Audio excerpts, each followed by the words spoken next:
Hello friends, welcome to the new video and happy Independence Day in advance. So in this session, I wish to talk to you or I wish to take your attention to an important thing. Right? Every year we celebrate August 15 as the Independence Day. So did we really get an independence that day or was it a dominion status? That's what I wanted to ask you or I want to take your attention through.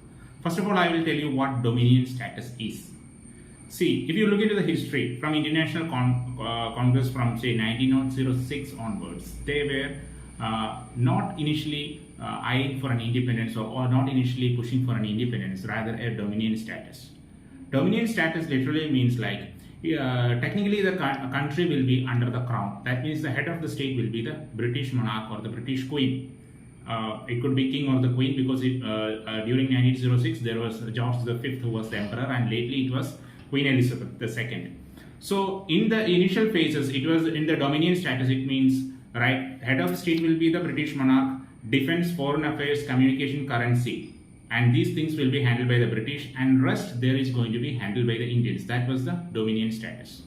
So when we hear about like Bal Gangadhar Tilak talking about Swaraj is my birthright, I shall have it. What exactly he was talking about? He was not talking about the complete independence. He was talking about the dominion status. So even in 1915 and 1916, we had the Home Rule League movement under Annie Besant and Bal Gangadhar Tilak, and they were also talking about the dominion status. That Home Rule League movement was not for complete independence. And fast forward, in 1920, in the Nagpur Congress, that is the time when Gandhiji came into the scene. He was also talking about Swaraj, but that Swaraj was also not complete independence. Remember, that was under the British crown, there is an autonomy almost for the Indians.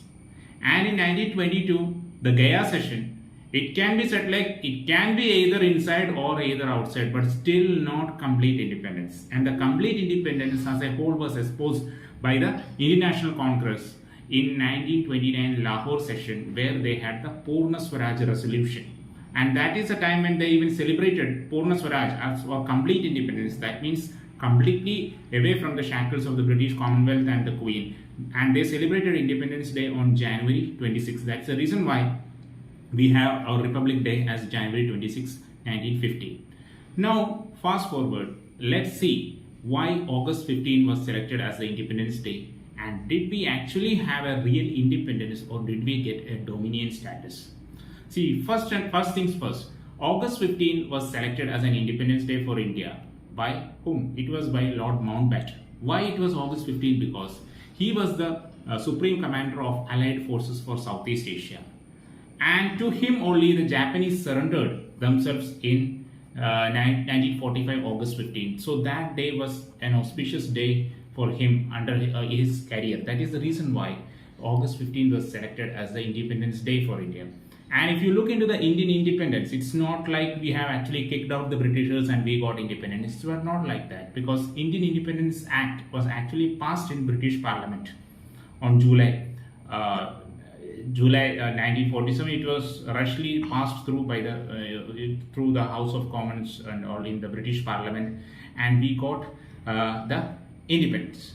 Like it's called the Indian Independence Act, but I will actually portray the pics of the act, and you can clearly see that it divides the India into two dominions, right? Like you can say that India as well as Pakistan, and that dominion status that Congress was eyeing for since 1906 was actually finally what we got as independence. Why I tell you it is not exactly independent is because for me an independence means like we should be completely independent. The head of the state of the nation should be selected by the Indians itself. For example, right now we have the head of the state as Draupadi Murmu. She is not directly elected by the people of India, but indirectly elected by a collegiate system of which contains the MLAs and MPs all throughout India. So the head of the state is elected. But in 1947, after August 15, who was the head of the state for India at that time? It was the British Queen. Because after 1947 also we had a Governor General who was Lord Mountbatten, and Mountbatten was sent by whom? He was the agent of the British Queen. So technically India did not get independence on August 15, 1947, and this fact It may not be taught like that in the schools, or anybody who is studying history in the schools, or everybody will suppose that we are independent. But when did we get truly independence? Could be is the time when we were proclaimed as a republic, because so this dominion status in some way continued till 1950, because afterwards, once the constitution came into being, what happened? We do not have a governor general, and instead of governor general, we have whom? Right, president. S. Radhakrishnan, right, or we have the president. So president is indirectly elected by the people of India. So that head of the state is elected by the people of India. So that is the reason why I wish to say that although we proclaimed August 15, 1947 as Independence Day, India was not truly independent at that point of time. Instead of independence, what we got was a dominion status. So dominion status, and I'll tell you, like as I told you, in 1929, during the Lahore Resolution, 1929 December, during the Lahore Resolution only, the Congress was eyeing for Purna Swaraj, or the complete independence. And that independence we finally got, you can say, in 1950, January 26, when India truly became a republic day. So according to me, if we have to proclaim ourselves true independent or Purna Swaraj, it should be January 26, 1950, that should be declared as an Purna Swaraj, or the perfect independence day. And August 15, 1947, yes, we were away from the British administration and it was given totally to the Indians, but technically, we were still under the British crown.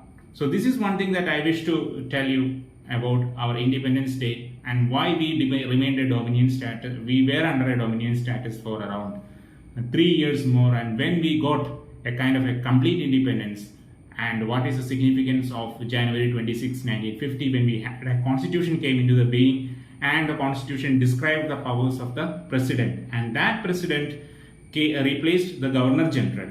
And this president that we got, the first president of India, right, and he was not directly but indirectly elected by the people of India, and that is when I will say we got the complete independence, or Purna Swaraj. The Purna Swaraj that was envisioned by Congress in 1929 during the Lahore Resolution, right? So this is all I wanted to say, but I sincerely, obviously, as any patriotic Indian, I also celebrate the Independence Day, but knowing the fact that instead of independence, what we got was a dominion status.